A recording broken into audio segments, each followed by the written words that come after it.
batendo a porta do céu.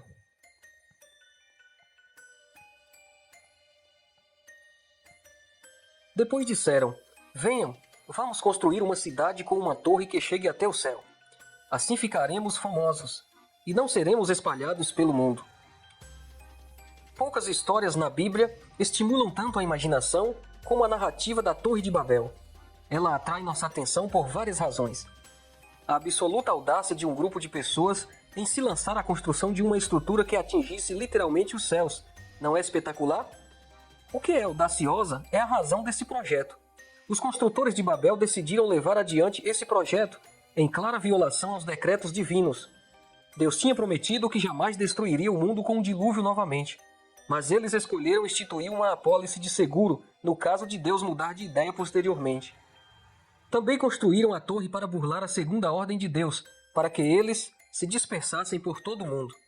Caim havia sido o construtor da primeira cidade, em oposição à sentença que Deus lhe havia dado de viver no campo.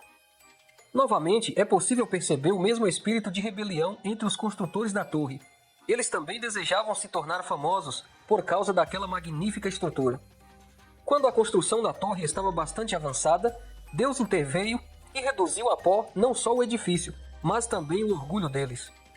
A lição mais marcante que podemos tirar do episódio de Babel é a da obediência a Deus. Quando Deus nos diz para fazermos algo, não importa se vai contra nossa vontade, devemos obedecer. Enquanto estuda a lição desta semana, reflita: que Babel precisa ser eliminada de sua vida? Deus havia prometido a Noé que nunca mais destruiria a terra com um dilúvio. Leia o texto-chave desta semana outra vez. Você percebe algo peculiar sobre o que motivou as pessoas a construírem uma grande cidade com uma megatorre? A quem elas consultaram sobre seus planos? A Bíblia diz que elas queriam construir uma grande cidade e erigir uma enorme torre para que assim ficassem famosas e não fossem espalhadas pelo mundo inteiro. A torre foi planejada para servir de moradia permanente para muitas delas. Deus enviou 2 anjos para confundir a língua do povo. Então as pessoas começaram a discutir e a brigar. Sem alternativa, abandonaram a construção.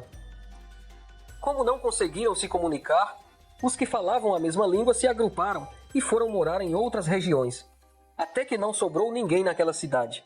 Por fim, Deus enviou um raio que destruiu a parte superior da torre, reduzindo-a a pó. Assim também ficou o orgulho deles. Essa experiência mostra que grandes planos feitos sem Deus são grandes planos condenados ao fracasso. Para refletir, você já começou algum projeto importante e se esqueceu de perguntar qual era a vontade de Deus? A história da Torre de Babel parece ter ocorrido em Babilônia, cidade onde era então a Mesopotâmia, que é o atual Iraque. A ideia de construir uma torre não surgiu naturalmente na mente das pessoas de Babel. Não, elas tiveram um instigador.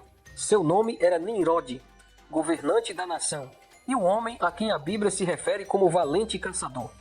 O grande historiador Joséfo escreveu: foi Nimrod quem os incitou a afrontar e desprezar a Deus.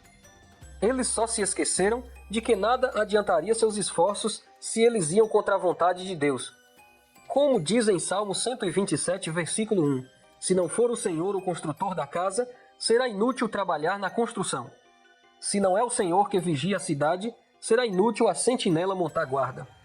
O antigo povo dessa região era conhecido por construir estruturas imponentes e altas plataformas de templos, chamadas de zigurates. Parece que construção era algo que simplesmente estava na veia deles. Gênesis 11, versículo 1, diz que no mundo todo havia apenas uma língua, um só modo de falar. Muitos estudiosos da Bíblia acreditam que a atual diversidade de línguas existem por volta de 4.000 a 5.000 idiomas diferentes no mundo. Se deve ao fato de Deus ter confundido a língua dos construtores em Babel. Te agradecemos, Senhor, pelo estudo de hoje. Continue conosco, é o que pedimos por Jesus. Amém.